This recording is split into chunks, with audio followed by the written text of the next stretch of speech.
Ya, ngobrol bareng Kubi Wadi, Kantor Urusan Bisnis dan Investasi Universitas Ahmad Dahlan Yogyakarta.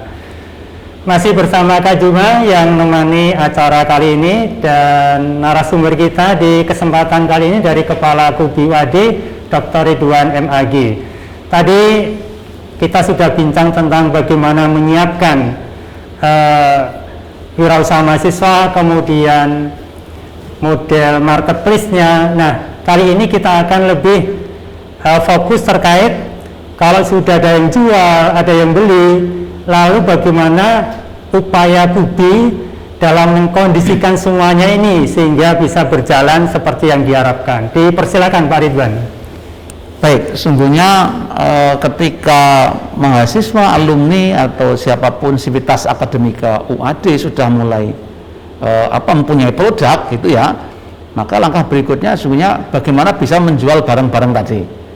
Ada pooling barang yang bisa dilakukan secara bersama-sama, misalnya koperasi.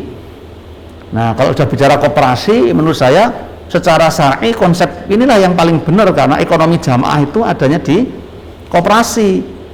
Kalau PT misalnya itu sangat dipengaruhi oleh kepemilikan saham, karena one share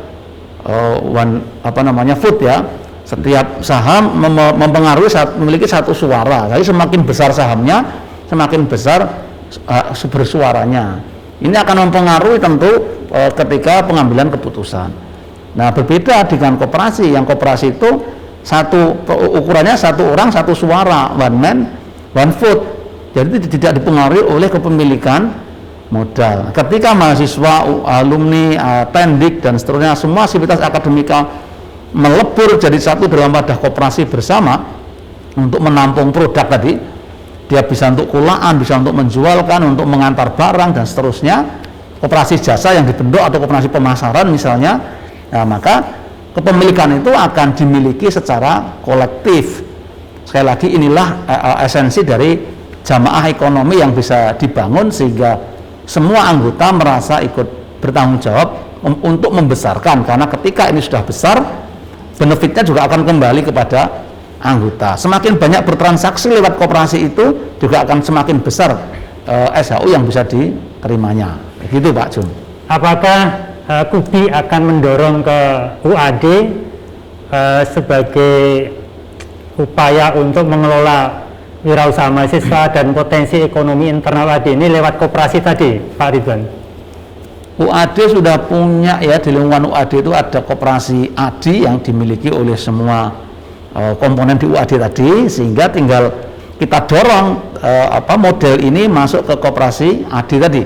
Siap dan tidak tentu perlu proses ya, perlu diskusi, perlu musyawarah sampai akhirnya betul-betul disiapkan baik dari sisi infrastruktur, sistem manajemen, SDM, bahkan mungkin juga keuangan ya, atau permodalan yang diperlukan, sehingga betul-betul koperasi ini siap untuk menjadi kayak holding company dari bisnis-bisnis semua sivitas akademika yang ada di lingkungan UAD itu.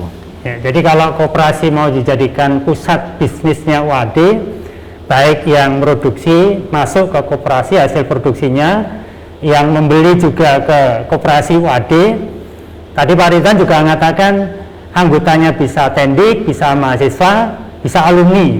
Betul. Berarti Kubi akan mendorong bahwa koperasi ke depan UAD itu membuka pendaftaran anggota koperasi ADI tidak hanya tendik, tidak hanya mahasiswa, tapi juga alumni. Betul. Demikian juga suplai barangnya bisa dari tendik, mahasiswa maupun alumni begitu. Betul Pak Jun. Karena yang akan belanja juga dari mereka semua anggota koperasi ini. Iya, iya. Nah, kalau sudah jelas seperti ini, kira-kira langkah apalagi yang mau dilakukan Kubi ke depan sehingga mewujudkan cita-cita mulia ini bisa terlaksana? Monggo. Hanya memang mungkin ada sedikit pemahaman yang perlu dibangun di kalangan milenial bahwa koperasi itu bukan jenis perusahaan kelas 2, kelas 3 atau bahkan kelas paling belakang, karena kan kadang-kadang tidak keren ya. Milenial koperasi itu kadang-kadang tidak keren gitu, padahal koperasi itu hanya pilihan badan hukum saja. Mau koperasi, mau PT, mau CV, mau firma, itu hanya pilihan badan hukum, dan tentu pilihan badan hukum punya konsekuensi bahwa mungkin terkesan koperasi tidak profesional karena banyak pengalaman sebelumnya koperasi yang manajemennya nggak bagus, oke lah. Ini menjadi proses pembelajaran ya. Tapi bukan lalu kalau sudah jadi PT badan hukumnya lalu juga mesti profesional, enggak juga. Faktanya juga banyak kok perusahaan berbadan hukum perseroan yang kemudian tutup, firma CV tutup juga banyak kok. Jadi bukan soal profesional atau tidak urusan badan hukum itu. Koperasi itu soal pilihan. Kalau kami misalnya dari aspek syariah, maka kalau mau membangun kejamaah dalam bidang ekonomi, maka ya koperasi inilah pilihan badan hukum yang lebih tepat dibanding dengan pilihan badan hukum yang lain. Nah, inilah saya kira value yang perlu kita drive kepada sivitas akademika dari karyawan, mahasiswa, dosen, dan yang lain di lingkungan UAD, meyakinkan bahwa koperasi ini bisa, koperasi ini lebih keren, koperasi ini juga cocok untuk generasi milenial misalnya. Ini penting untuk dikampanyekan. Saya kira pada proses ini juga masih perlu waktu Pak Jum untuk kita lakukan bersama-sama gitu. Ya, koperasi sebagai wadah jamaah ekonomi keluarga besar UAD.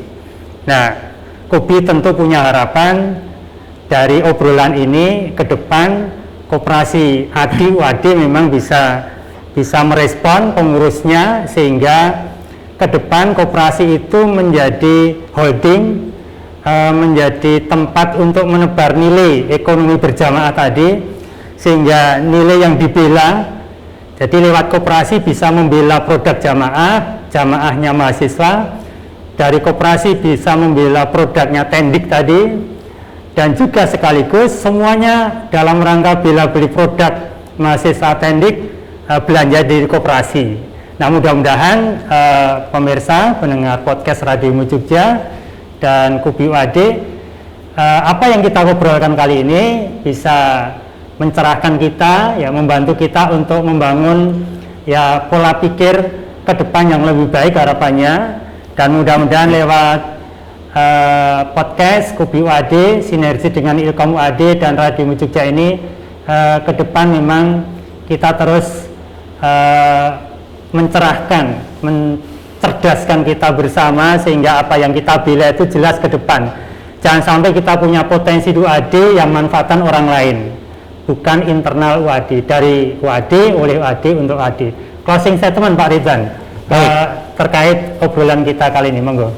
Kawan-kawan mahasiswa, adik-adik tentu ya, atau siapapun ya, Tendik dan masyarakat pada umumnya, bahwa bisnis itu tidak berada pada ranah teori ya, itu lebih kepada ranah praktis. Artinya kalau kita ingin membangun mental bisnis ya tentu dimulai saja gitu, dimulai saja. Oke, ilmu ya penting, pengetahuan penting, tetapi lebih penting ketika itu segera dimulai. Ketika mahasiswa sudah memulai bisnis, bayangan kegagalan pasti, tapi jangan takut. Lebih baik gagal tapi berani memulai daripada tidak dimulai karena takut gagal. Seringkali begitu. Nanti kalau gagal gimana? Tidak ada masalah. Dimulai saja. Lebih baik, dan sekali lagi ya, gagal tetapi berani memulai daripada tidak berani memulai karena takut gagal. Silahkan mahasiswa sekalian, kita mulai, dan jangan khawatir ketika Anda memulai bisnis, memulai wirausaha akan mempengaruhi atau mendowngrade, menurunkan semangat belajar Anda. Justru inilah yang akan menjadi pemicu, trigger bagaimana kita akan justru lebih berprestasi, didorong karena semangat kewirausahaan yang ada. Demikian. Iya, terima kasih Pak Dr. Ridwan MAG, Kepala Kubi UAD, yang telah membersamai kita di acara Ngobrol Bareng Kubi UAD, Kantor Urusan Bisnis dan Investasi UAD. Kak Juma yang membersamai acara kali ini mengucapkan terima kasih dan mohon maaf, kita jumpa di lain kesempatan. Kita akhiri. Assalamualaikum warahmatullahi wabarakatuh. Waalaikumsalam warahmatullahi wabarakatuh.